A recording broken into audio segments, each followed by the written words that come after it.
My name is Rick Adams from practicalcsm.com. Hi, everybody. It's Peter Armaly from Oracle North America Customer Success. And we are here to talk about scaling customer success. Our favorite topic. Indeed. Yeah. So we've got 30 minutes, Peter. I've started the counter. So the clock is ticking. And I think probably the obvious start point is just to define what we mean as before we get into too much detail. So if we say scaling customer success, what are we talking about? Well, we're basically speaking about replicating the best experience that we can provide for customers across ultimately our entire customer base. I think that's what it means by scaling. Obviously, right. there's layers of nuance there, but I think essentially that's what it means. Yeah, I mean, when someone says that they're going to scale their customer success operations, I generally see it as being they've got some amount of customer success and they want to increase it. That's generally how I see it. So, yeah. and it's usually it's their sort of bigger revenue, their top 20% type customers that they've got customer success for, and they're looking to replicate some kind of customer success across perhaps all or certainly a larger percentage of their customer base. So I think that would generally be what's meant by scaling customer success. Yeah, and it makes me think it's hard to imagine saying I'm going to scale customer success if you've not actually ever achieved customer success. Meaning there's not successful customers, right? So, right. Yeah. You can't scale what you don't have in the first place. I think exactly you're absolutely right. So scaling means taking what you've got and increasing the size of it. Correct. Well, or technically, I guess, and I think you mentioned this when we were offline earlier, you could be decreasing. So you could be scaling down your customer success operations. Yeah. And I don't want to call it an accordion effect, but I think there's ways you can, you should seriously look at whether you're doing too much. And I think we'll probably touch on that, and that's more like on a per customer basis, I guess. You're thinking there. Yeah. Okay. Yeah. So generally speaking, what we're talking about is we've got a successful customer success operation already. Yeah. We have done some measurement, and we are confident that what we're doing is useful to the customer, providing value to them, and is useful to us, is providing some ROI to our business, and so therefore it's worth scaling. Because there ain't no point in scaling something that isn't working. Yep, and that you've already been able to validate, not just in your own mind, but from your customers, that what you put in place already is valuable to them. Mm-hmm. So that you have confidence going forward that something you're going to scale is going to meet someone a broader set of customers' expectations for service.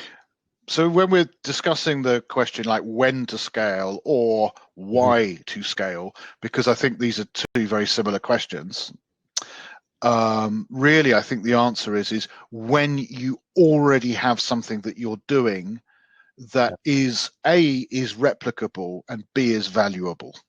Yeah, and I would say absolutely those things have to be put in place, but usually the trigger for talking about scale comes from the business. So the business wants customer success to impact revenue at a bigger level, because as the cloud increases in scope in terms of the business applications, the ability to kind of to measure a customer's ability to achieve results increases. And I think the impact on a company's revenue is so great now after sale that it's essential that it becomes increasingly obvious to finance people that something needs to be done to ensure the customer gets the results they want if they're going to renew. So that's really in my mind, the force that's driving this conversation about scale. And that forces customer success leaders to take it very seriously. But again, we go back to you can't do this unless you've already got a practice in place. That's right. And on that point, because scaling isn't necessarily that easy to achieve. No. I mean, how I perceive it anyway, that makes it not so easy to do is that in order to scale something, you can't just take what you do and just multiply it. No. So I mean, one approach to scaling might be just to throw lots and lots and lots of money at it, and we were saying earlier, where you could take take your department or your team of 10 CSMs and then multiply that by 10 and have 100 CSMs Mm-hmm. and assume that you're going to get 10 times the revenues, Mm-hmm. 10 times the ROI, because you've now got 10 times the CSMs. But I think you'd agree that it doesn't work like that, right? No, because I mean, it's nice to be in a world where mathematics works so simply that way, and it should, but it doesn't when you factor in a variety of customers and their experiences and the applications or the product, the platforms, and whatever. There's hundreds of unique situations that you need to consider, and so scaling just using a straight kind of arithmetic doesn't meet the need. You're not going to get a linear relationship between adding CSMs and your ROI from customer success. It's just not like that. So for example, I mean, one obvious point is that your CS leader in a team of 10 is probably doing some customer facing work. In a team of 100, right, they're not going to have the luxury of time to be holding a portfolio, and neither possibly as some of the others. Yeah. So immediately then you've effectively got an overhead, a burden of management increase in a team of 100, just that alone. Yeah. Let alone thinking of, sorry, go ahead. No, I was just going to say, and on that point, I mean, the management, the profile of the manager changes when you exponentially kind of increase the teams. Because what they're going to be doing, as you said, that's a good example, is they're not going to be able to visit customers as much or even at all, and because their job changes because of the amount of coverage of their territory that their teams are covering. Okay. So are you saying, Peter, that from a senior business perspective, senior business decision makers perspective, they should just check and ask the question, is the person we hired to run a team of 10 CSMs the right person to run a team of 100 CSMs, or actually should we be hiring somebody else to do that because it is a totally different role? I think that's part of the due diligence of an executive, a customer success executive, is when they're at that point where they're considering expanding their model to scale. That's the right. It's probably even earlier. But absolutely, they need to. There should be a strategy in place in the first place. Yeah, I agree. Yeah. And I think the other thing that makes it difficult to do it like a linear scale where you throw money out. Well, okay, like one thing, right, is you haven't got the money, generally speaking. But even assuming that the company's just had a, I don't know, round Series B funding or whatever. Right. Yeah, they've got the money, they could do it. But another reason why it doesn't work like that, I think, is also your customers are different, right? Because generally speaking, and I know this is going to be different for different organizations, but generally speaking, the customers that you've gone to with your customer success management services are your low-hanging fruit. They're your high net worth, high revenue, likable customers that have got stuff about them that is the reason why we've chosen them to deliver customer success services to. But not all our customers are going to be like that. No. So they're not all going to generate that same level of ROI for customer success services, and neither should we be trying to replicate the CS we delivered for them to these other ones who may have different needs, right? They're not ready. They're not ready for that same level of engagement. They're because maybe their skill levels are different. They're at a different point in the journey. Their leadership team is different than the leadership team you're familiar with, working with other customers. There's so many variables that it's not going to work to just simply replicate something en masse across dozens or hundreds and thousands of more customers, and expecting that those customers will have the same experience. Right. Okay. So I think we both agree that adding more CSMs may be part of the picture, but what we are definitely saying is you can't just sort of linear scale and assume that that's going to work. It's too blunt. Throwing more CSMs. There's more to it than that. It's too blunt. Yeah. So I mean, another thing that I think the CFO might well be keen on asking the question is, well, couldn't we get our existing CSMs to do more? Sure. So an increased per CSM productivity might be another approach. Any thoughts on that? No, I think it's reasonable. I think you should always look at productivity, but that forces you to examine tasks, how they spend their day, how they plan their week, how they conduct themselves, what are they doing with customers, what are they doing in-house, what effort is required of them to collect information, to then create the insights required to drive customers forward. There's so much work there to really arrive at the right conclusions around productivity. But I think you can't escape it. I think you must do that exercise if you're going to properly answer the question of the CFO, can we drive up their productivity? Okay, so I would agree that I think as a start point, I think that it is a not unreasonable question for the CFO to ask of anyone in the business at all, whoever they are. Prove your productivity. I think how productive are you? Could you be more productive? And in which case, how so? How can we, the business, help you to be more productive? Which of course is the other side of the coin, right? It's not just on the onus. It's not just on that person to be productive. It's on the company to help them to be productive. Yeah, which I think is actually difficult sometimes for CSMs who aren't given the right help, the right resources, assets, coaching, mentoring, etc., to be able to be productive in the first place, right? Right, and I think it's the customer success leaders to responsibility to determine what is required, what's needed. I mean, obviously you're going to talk to your CSMs. We're thinking about signing more accounts to all of the CSMs. Let's have a conversation. Let's look at your day. Let's look at your week. Let's look at the year. Let's look at the customer base and understand all the effort required to deliver the right kind of service. And from there, then we can understand what's missing. What are the gaps? What can we do to kind of help us achieve this business goal of increasing the amount of coverage that's required? Okay, so we've looked at a couple of different things that we might do. We might add more CSMs. We might try to increase the productivity of our CSMs. Okay. Could we do less?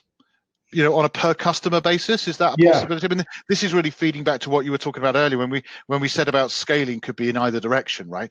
So now we're kind of talking about on a macro level, i.e. on a per customer level, could we actually scale back on what we do and not deliver so much per customer, thus allowing us to sort of spread ourselves more widely, perhaps, across more customers?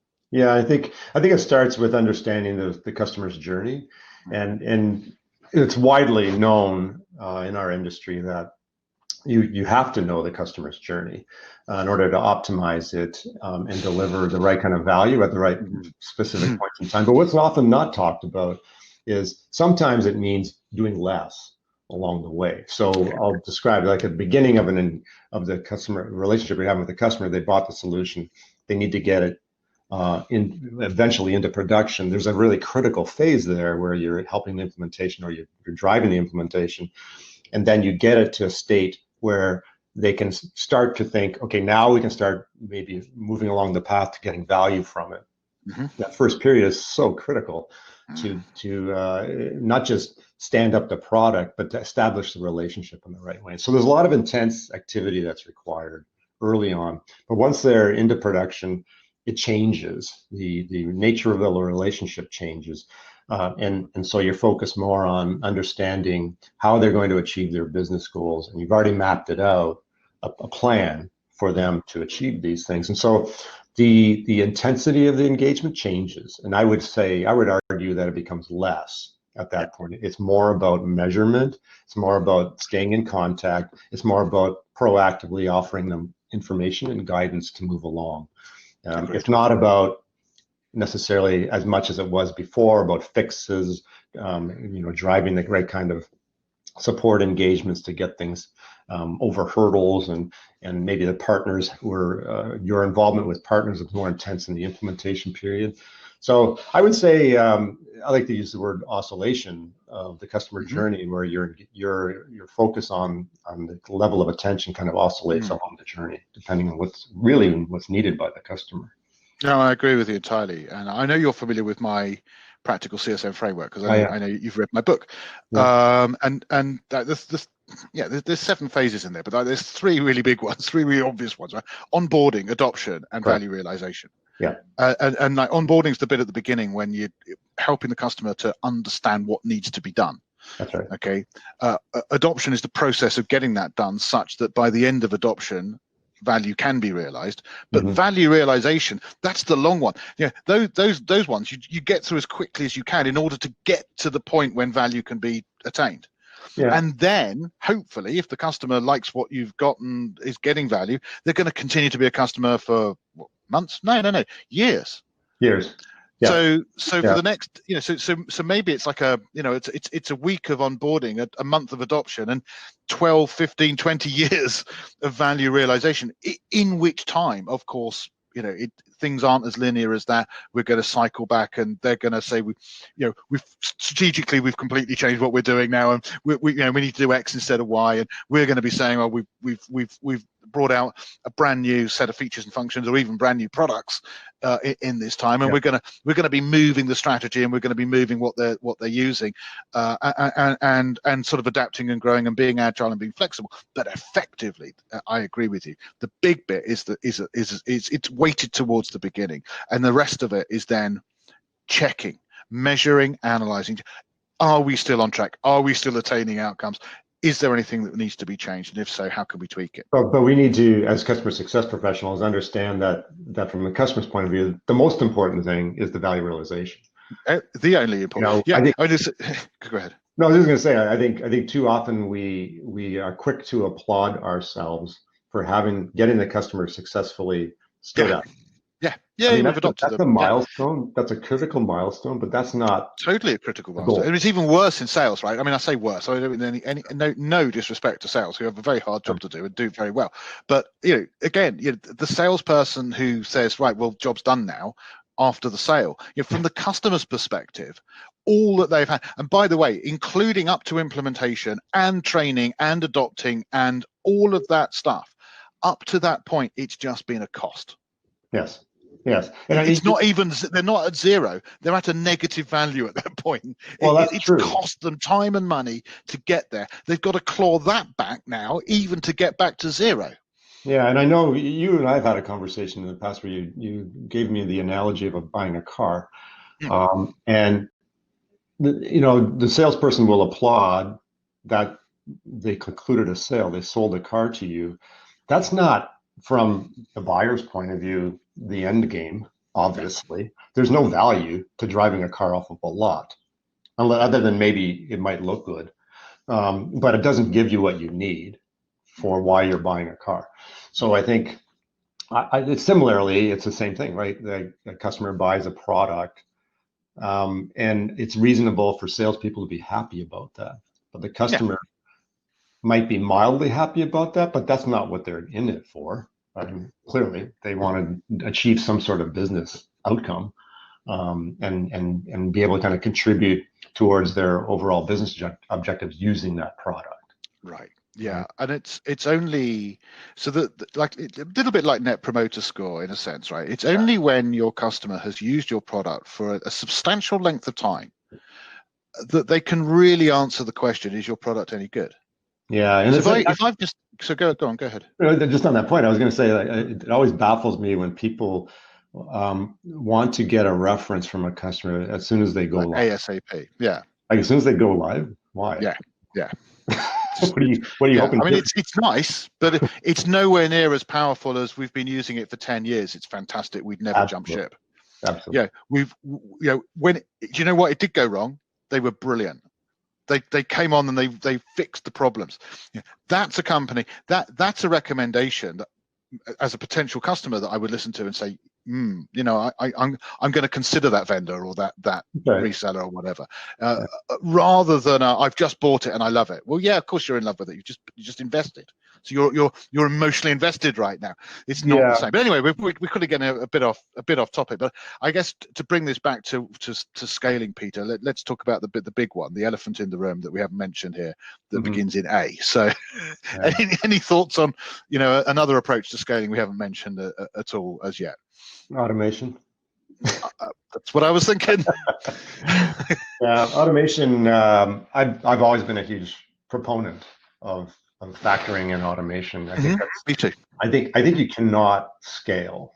You will not be successful scaling if you do not include a significant kind of strategy for automation, because that just speaks to the whole productivity question. And however, it needs to be done with an understanding that it won't work unless you've actually established a model that you've been demonstrably able to prove provide the right results for customers. So. Could not agree more. Yeah. So I think what we're saying here is, right, I mean, to reach lower revenue value customers, really what we're talking about, isn't it? We've done the low hanging fruit, and we can afford fruit. Yeah.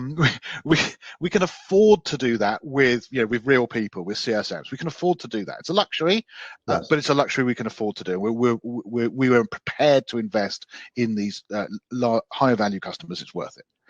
We'd love to do that for everybody, but we just can't. So what we're going to do is we're going to automate what we do.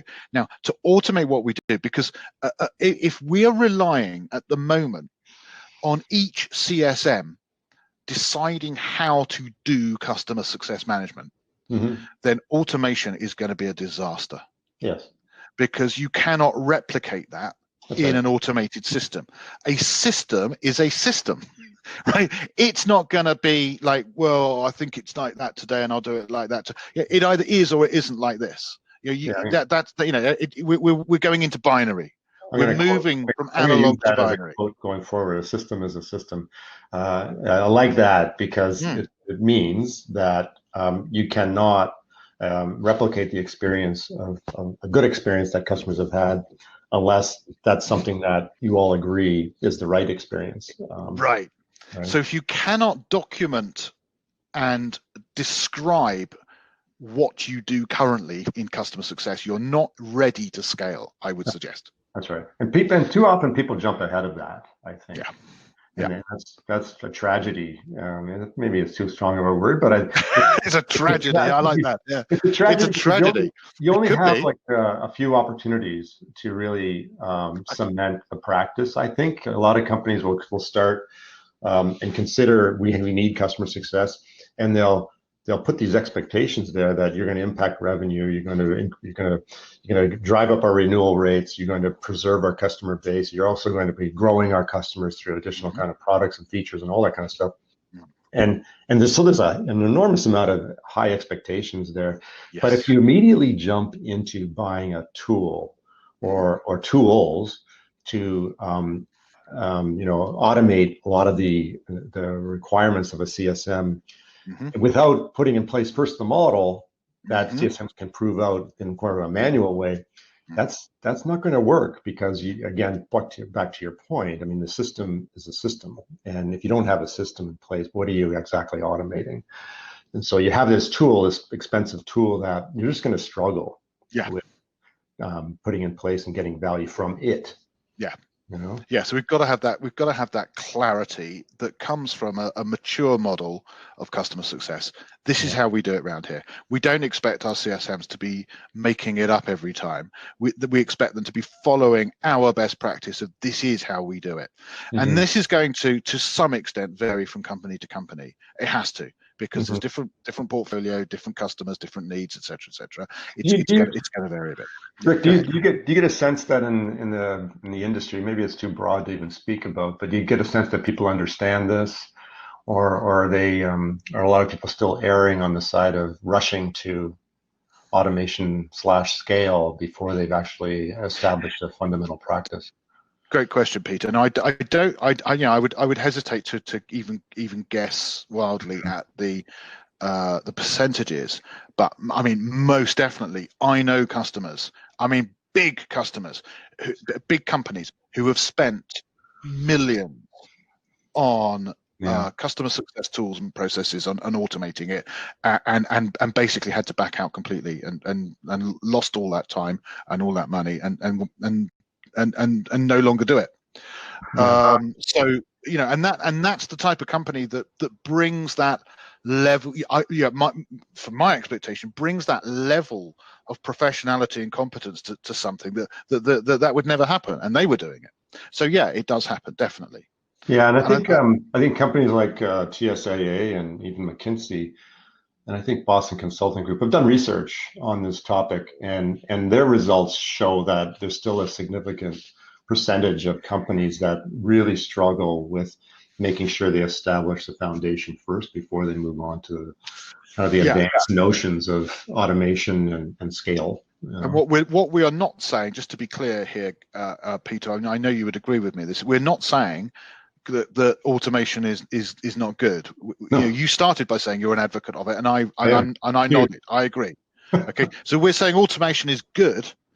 The thing is that you can't just go for it straight away. You've got to go through the process of working out what is best practice for us, for our customer success organization, and you've got to have it written down, documented, such that you can explain it to some other third party who hasn't seen it in defined, definite, fixed terms. Not, well, we kind of do something along the line. No. Tell me what the next step is. Yeah, okay? and I think you need that level of. You do. You need all that, and I think this is why I often say probably the most critical thing element of customer success practice is really strong leadership. Leaders who are able to drive that establishing of the foundation and the processes before exploring the other things, but at the same time are able to kind of evangelize internally why it's important that the company does this, and be really clear about the expectations about what we're going to do, when we're going to do it, and how long it's going to take before its impact to revenue will surface. So I think it doesn't do you any good to make these promises that within a year we're going to drive our revenue, our renewal rates up 10%. If you had not really established the practice, because that's just a recipe for failure. You're not going to achieve that. And so I think it's imperative upon customer success leaders to make sure that the C-level and their peers in other organizations understand and have the right expectations for customer success. Okay. I'm just going to throw something else in the works here. I'd love your thinking on this. I know what my thinking is, but what about charging? What about charging for customer success? So is that a possible thing we can throw into the mix of how you can afford to scale customer success, is to charge for it? I think you should look at it. I think it's an option that everyone should think about and consider and take a serious kind of stab at assessing. It's not for everybody, though. I mean, we know most customers would probably, I'm taking a guess, but I think it's probably a safe guess, most customers would balk at that. And then if you do, I think it's reasonable for the company to argue, well, what's the difference between that service and consulting services that we offer in another organization, or even what our partners do? It really kind of raises the question of distinctions between these things. And so you need to be really clear. If you're going to entertain charging a fee for customer success, it has to actually have a very unique value proposition that you can easily defend and position as something that no one else can do.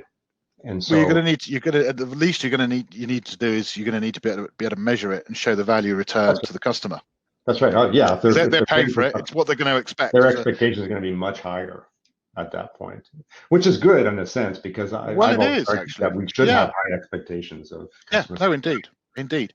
Which brings me just in the final sort of minute or two of our 30 minutes, Peter, to thinking about what customers actually really do want, because to my mind, actually there is a lot of value sometimes in automation from the customer's perspective. We think they want all this sort of hand holding and cuddling, but actually I wonder whether all customers always want this, or actually whether going back to what we're talking about the car that you mentioned. My example of the automobile is back 20 years ago, if you wanted to buy a vehicle, you wanted to buy a car, you had to go to the showroom and you had to talk to the to the salesperson in the showroom, who was the gatekeeper of the information you needed. And not only that, but of course you had to trudge around to Ford and then to General Motors and then to whoever else was on your list to compare each one before you knew what you were doing.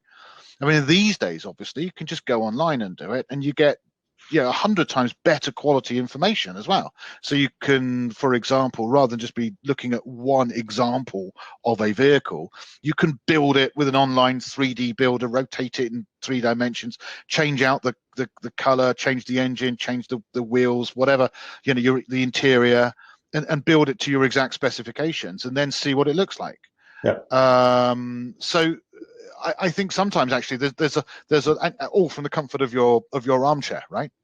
So there's a lot of value, on a Sunday evening at 9 o'clock. And let's be honest, that's a much more preferable experience than the former.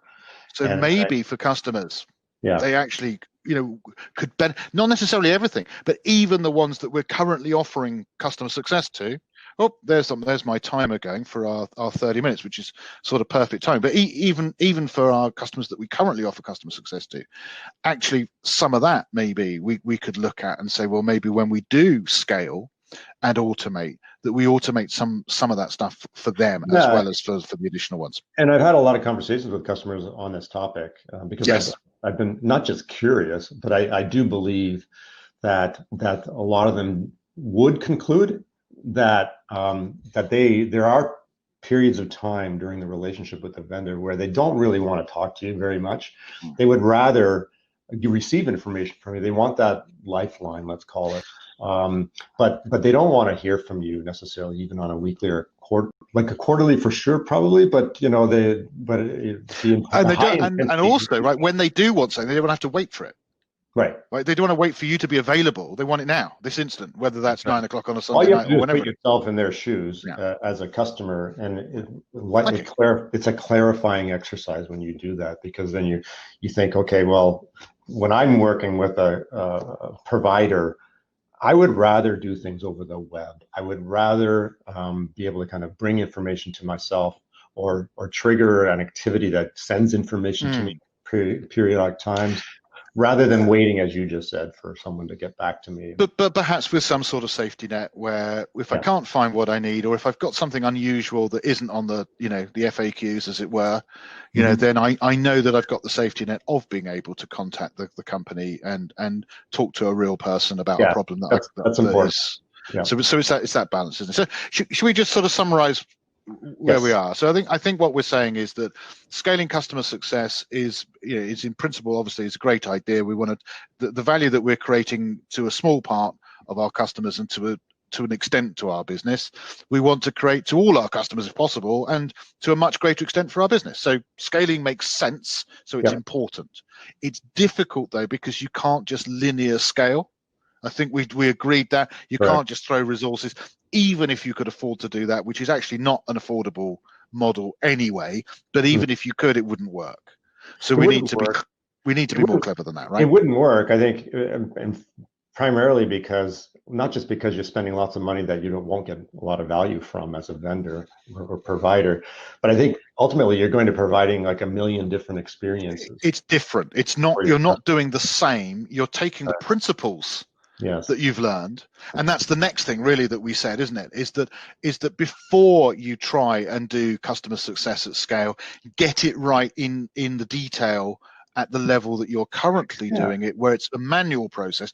The manual is a great way of getting it right. You need to go through that. You do. Like initiation, if you like. Yeah, you do. Go ahead. And you should almost think about it as a brand rollout effort. So you're establishing the practice, really hardened, really strong practice, and then think of it as your brand rolling out. It needs to be a really strong experience for your customers. And if you don't have confidence that you can replicate that at a bigger level, then you shouldn't be scaling.